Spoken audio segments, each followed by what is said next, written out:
I'd like to welcome everybody to this morning's call, kind of sponsored by YPO UK Regional, but I know we have many guests from all over the YPO and YPO Gold world. So we're delighted to welcome a very dear friend, Christos Tsolkas, who's going to talk us through leadership at times of crisis. Christos has recently published a book that we're delighted to share and send out to our members, and links to some of the international participants on the call.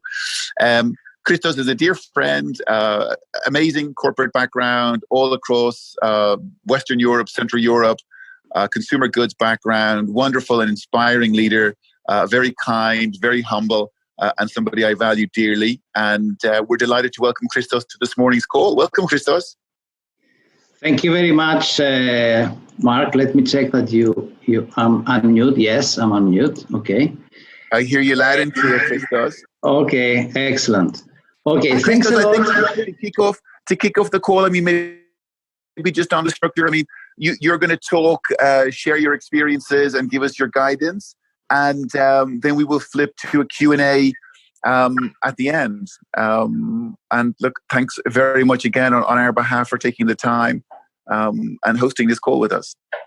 That's correct. Thank you very much, Mark, and thank you for the invite. It's always a pleasure to talk to YPOers and colleagues and friends. As Mark introduced me in a way, I'm a kind of a crisis lucky or unlucky guy, and right now with the COVID-19, which is a pandemic, a global, never seen before crisis, and with a very high impact, personal, collective, corporate, national, which is absolutely the definition of a black swan, which is high impact, low probability of occurrence event. So as I told you, I had the luck, or I was unlucky to be in the middle of two crises as managing. Being in the driver's seat of sizable organizations. First of all, to give you some context, I was in Athens back in December 2009 during the outstanding, let's say, financial crisis with the social implications of the country, and in the following semester, so beginning of 2010, managing my company there, I lost 80% of our bottom line overnight. So working for a multinational, losing your 80% of your profit is like having the ceiling on your head. Second time in Kiev in February 2014, I took the job there of a cluster of the markets in 2012. And while I was doing my normal job, I was fixing the ground, I was making some changes. I had a very strong escalating, initially political, that turned into a geopolitical conflict and eventually a war. I mean, we lost territory, fear, shootings in our office neighborhood. So it was a hell, right? So. Just out of the two events, and all the learnings, I published an article in Harvard Business Review back 5 years ago. And now, as Mark said, I have my book on the air, which is called The Gift of Crisis, and how leaders use purpose to renew and change their organizations and possibly save the world. So I've reflected on how our experiences shape us, and what does it mean bad luck? How, if somebody can avoid it or embrace it, basically. And through my experiences and reflections and the writing of my book, I've ended up into the conclusion that crisis is actually not a bad luck, but good luck. It's a kind of a gift. It's for sure your personal trainer. And if at the end of the day it doesn't kill you, and whatever doesn't kill you, as they say, it makes you better than before. So the work I'm doing with my clients, colleagues, collaborators in crisis leadership is divided into three stages: before a crisis, during crisis, and obviously after the crisis. Now, before the crisis, I cannot share much now because actually we're in the middle of it. In the first part of my talk, I would like to share with you my experiences during a crisis. So I have a couple of learnings that I would like to explain and share. So my first point, what happens during the crisis is a shift, from a leadership point of view, a shift from what I call fog fear to 10 time. 10 time was inspired by a South Pole explorer where, these guys every night, despite the hardship of the day, they were gathering everybody, under a tent, and they were sharing, they were discussing, they were sharing their feelings, and they were taking courage from each other. So this 10 time for me during crisis is staying together, whatever is the cost, even remotely, especially now with COVID. So stay together. The other thing is that everybody's stressed, and that's okay. Positive stress is what psychologists call acute stress. And it can be extremely powerful and motivating, and helping. It can help teams to create and find the clear paths of winning. Most people develop what we call negative stress. So psychologists call that chronic stress. And the role of the leader is to reinforce the former and minimize the latter. Now, specifically, and it's quite, indicative in a crisis like the one we pass now, or in any crisis. 15% of people, they say that they freeze. They don't know what to do. They are completely frozen. 10 to 15% are the ones that are moving. They are moving ahead. They are they are leading something, or they want to lead something. And the rest of the population of any organization are usually desperately expecting to follow orders. So you need to give them orders. So that's the first, concept. So moving from fog fear to 10 time. The second concept and the second learning, if you like, from my experience is you have to become a what-if machine. So it's about continuous scenarios and actually think extreme. I'm hearing a lot of people since the beginning of COVID to talk about the vaccine, and when the vaccine will come, and we base our hopes on the vaccine. And I'm quite absolute on that. And I think we need to consider extreme scenarios, right? Can you be operationally alive without any revenues for 6 months or for 1 year? Because basically, the old planning goes to the garbage bin. Now, and what we did, especially in Ukraine, during my first, crisis, is that we developed a scenarios with trigger points. So when every time, we're hitting a trigger point, then the scenario was changing, right? For sure, you set up, like a war room, and then in this war room with your team, with your crisis team, which can, by the way, can be slightly different than your management team if you consider the different, skills of your team. You need to have a constant information flow, which is very, very absolutely important from inside and from outside. Concept number 3, after the what-if scenario machine, as I said, is the issue of secrecy and transparency. In my experience, you need to be absolutely open and transparent. So you have to set up frequent communications with your employees, with your team, share any new developments. And the style is very important. The style must be humble, simple, use empathy, use understanding, use their language, not corporate language, not that much, wooden kind of artificial business language, simple messages. And the last one, as let's say crisis management concept or learning, I would say it's the time you need to rely to others as much as possible.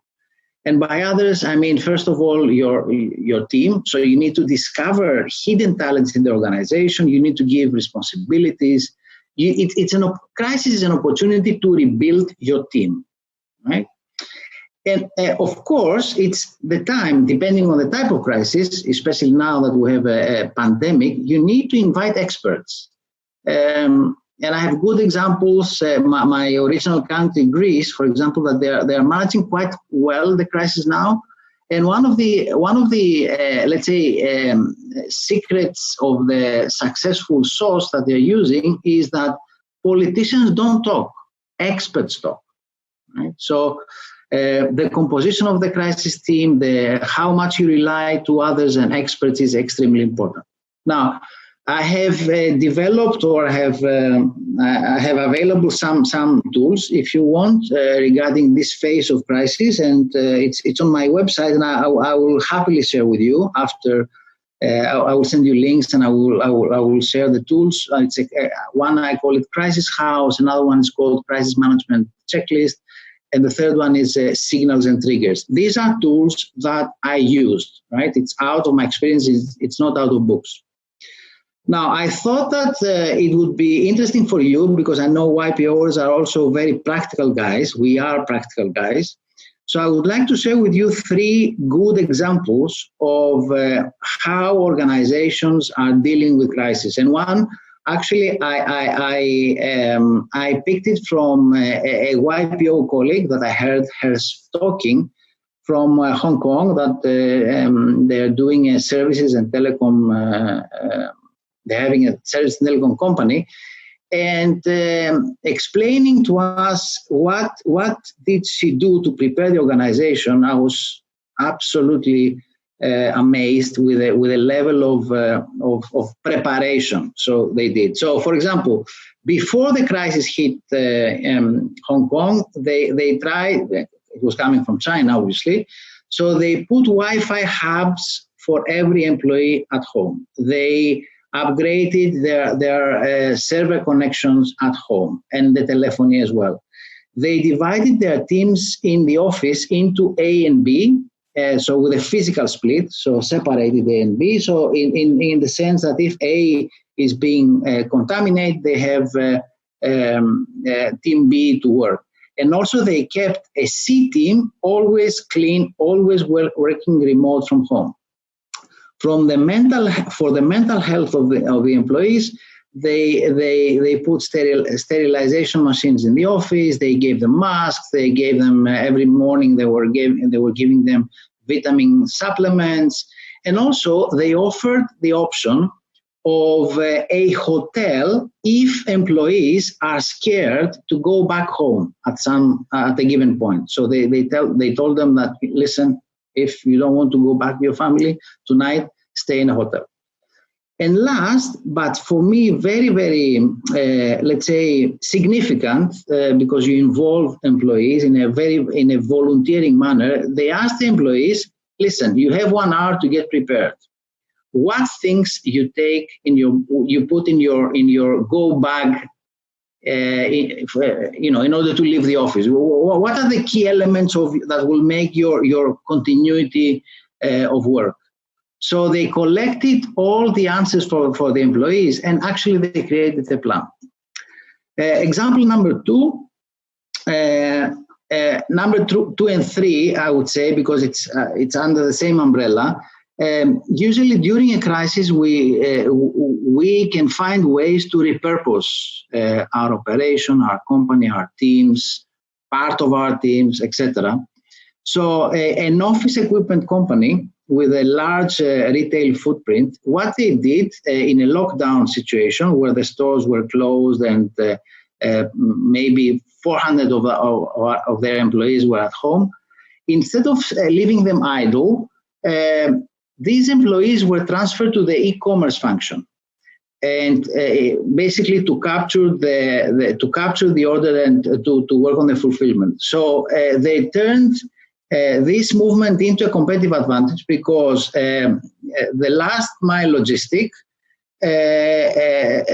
lasted a third of the initial, let's say, of the normal time. So instead of delivering orders in 48 to 72 hours, they moved this down the line to 24 hours, right? So the realization was really fast, and this is actually something that helped them grow their sales. So another example from a large FMCG company with about 1,000 B2C direct sales force. Again, in a lockdown situation where the field force that were contacting consumers were not able to do that because of the lockdown. So what they did is that they asked them voluntarily to help the elderly people at home as part of a municipality's program called Help at Home. So in essence, what they did, some idle payroll money, sales oriented, they turned them into a CSR investment, basically, because obviously this builds up the brand, the company brand, and then you might have other benefits going forward. To conclude the phase of a crisis, during the crisis, I would say for me that the key words, especially for now, is trust. Build trust to your consumers, to your customers, to your employees. Build empathy and listen to best practices, listen to others, be humble. Somebody knows better than us how to win, how to deliver in these difficult times. Now, regarding after the crisis, in my view, the after the crisis stage starts during the previous stage, which is during the heat of the crisis. And in my experience, you have to spare some time to imagine how the new normal is going to be. And, if you have an open mind, the initial signs are here now. You see around us evolving industry, you see winners. For example, the at-home use case, as I call it, is booming. Eating at home, drinking at home, having entertainment at home, music, movies, gaming, or communication. All these Zoomers, as Alice called me before, since I use Zoom a lot. Work from home, education from home, safety, e-commerce, telemedicine. So many things are working now because of the situation remotely. So in my view, we need to reread and rewrite what was given, right? Think about supermarkets, right? Who would ever imagine that sanitation can be in the future a selling point, differentiating one competitor from the other? Imagine that you receive tomorrow food and there is a stamp on it which is sanitized, right? Well, isolation options, let's say for the hospitality, for holidays providers in the hospitality industry, there is actually a unique case, a fantastic, let's say, example from Switzerland where a hotel, and was Bloomberg, let's say, published in Bloomberg, there was a hotel offering isolation opportunities to customers, charging 4,000 or 5,000 per day, including quarantine things that you can pass your quarantine there, anti-test for the virus, everything you need to be in a quarantine at a very high price. Or think about education. The COVID crisis, in my view, will change the education in the future, because we may have education a la carte, not just class, but a combination of digital and physical class. I believe that a new model is evolving. Think about supply chain. A friend of mine and a colleague from Switzerland, that they have a pharma company, was telling me that they experienced very high sales in February and March, and then out of stock. Why? Because the ingredients for their medicine was sourced from China, and China was broken, right? So I think the supply chain is going to be redesigned in the future. I'm hearing expressions like we are moving from just in time to just in case. And I'm seriously considering that in the future, all these very lean and fast and no-fat supply chain that we have created, given the globalization of the things, I think it's going to be reconfigured. I mean, maybe we're going to leave some slack instead of cutting the slack. What is the new role of technology and innovation? You know, what is our cost base? Because now it's an opportunity to review our costs line by line. You know, obviously the majority of companies are decreasing fixed and they are kind of eradicating all the variable costs. But what is it's now you can see what it really matters, what it's essential for your business, and what is a nice to have.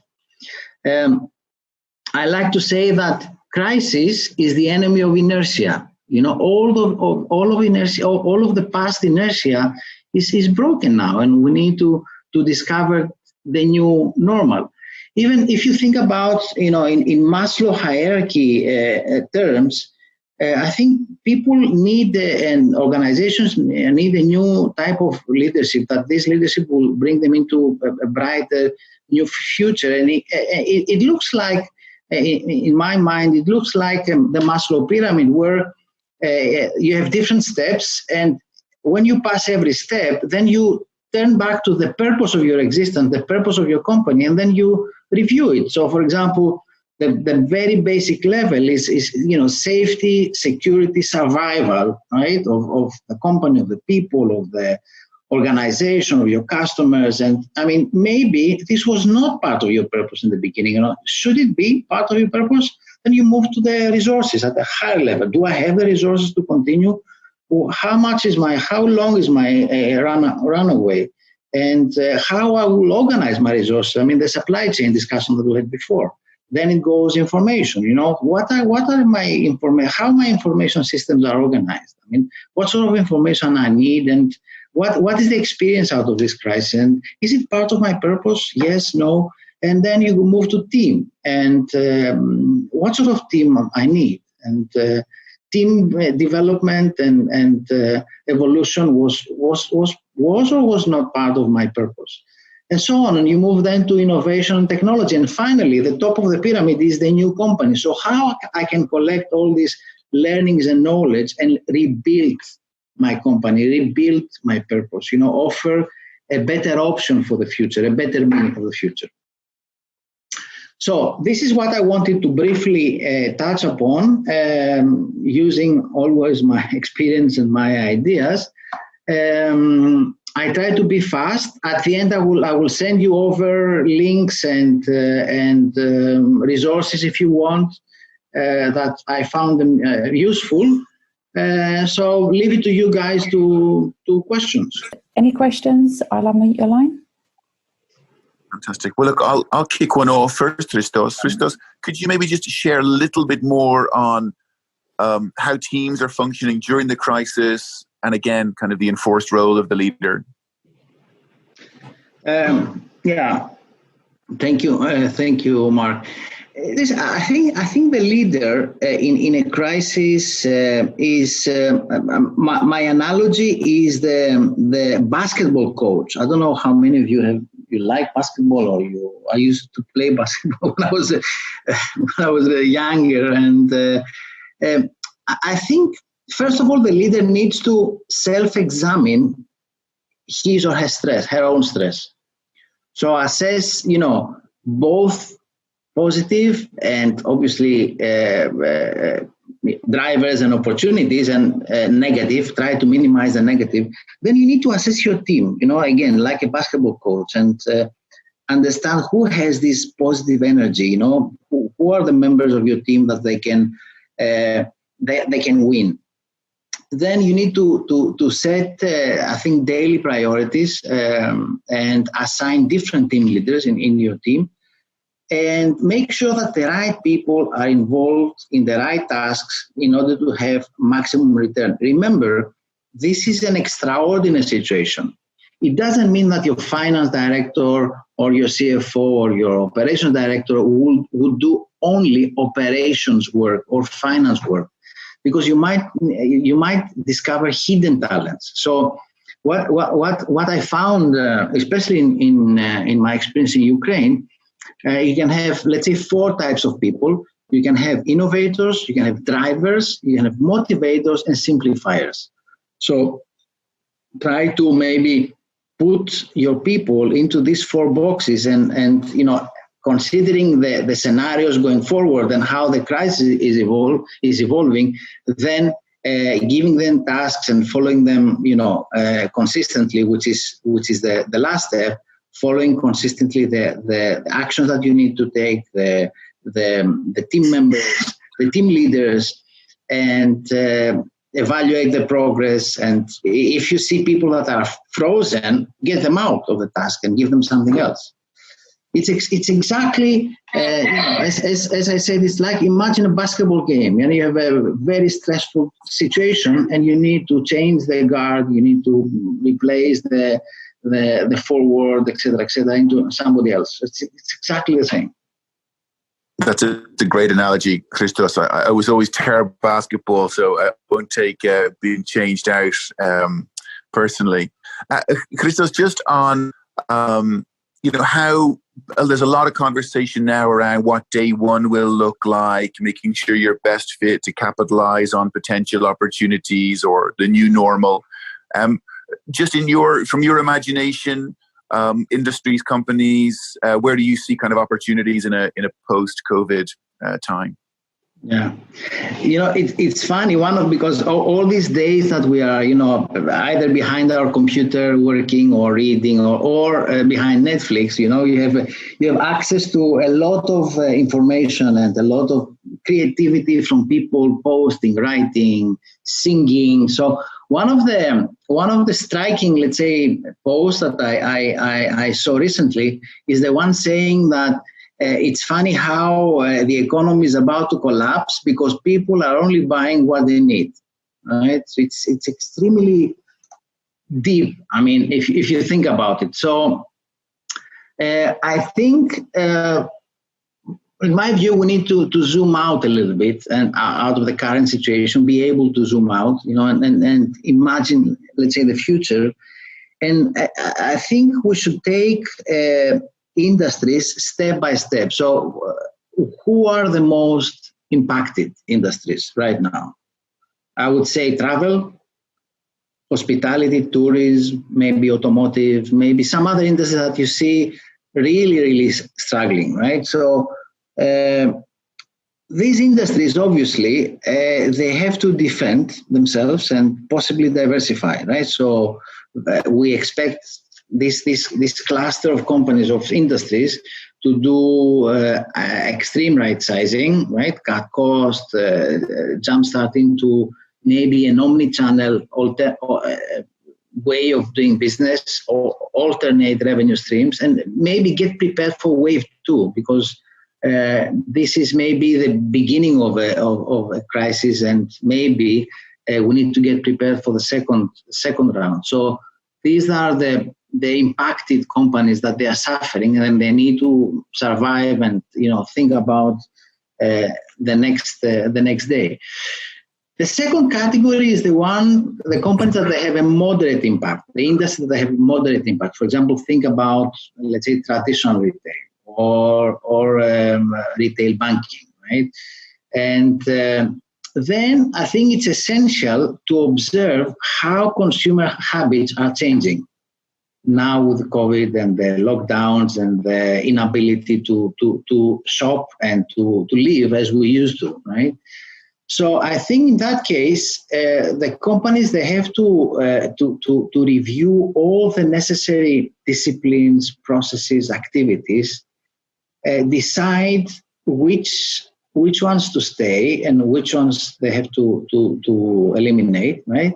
And then fast track into a more, let's say, digital first model, and the rest can be part of an omni-channel ecosystem. So think of a bank, right? The bank, retail banking, right? Retail banking right now, maybe they think high street first, and then complementary is the digital part. Maybe now they need to rethink of that, and as I said, keep the physical activities into an omnichannel ecosystem rather than the destination, let's say, of the work. Now, the third cluster of companies and industries, I think that are the ones that they have a lower disruption level. So supply chain, obviously, it is disrupted, but it's moderately. Telecoms, education, because they replaced with online, healthcare. There is disruption, but it's more moderate. I think there is a huge opportunity to define the business model. To review how the online and offline activities are happening and how they can build from consumer insights and how they can create in the future demand, how they can generate demand. And the last bit of industries and companies are the lucky ones, the ones that they are skyrocketing. The e-commerce guys, the groceries that they are going double digit, or a digital service company, the native, let's say, digital natively in the digital space. So these companies, in my view, they have to tap on their growth and accelerate. And especially, specifically use their cash and the windfalls that they experience now to innovate further, and then especially innovation on the channel experience. So they have a digital channel, so how they can innovate further in this channel, which is now booming. So I think different, I don't know if I answer your question, but it's different impact for different companies and different roadmap, I think.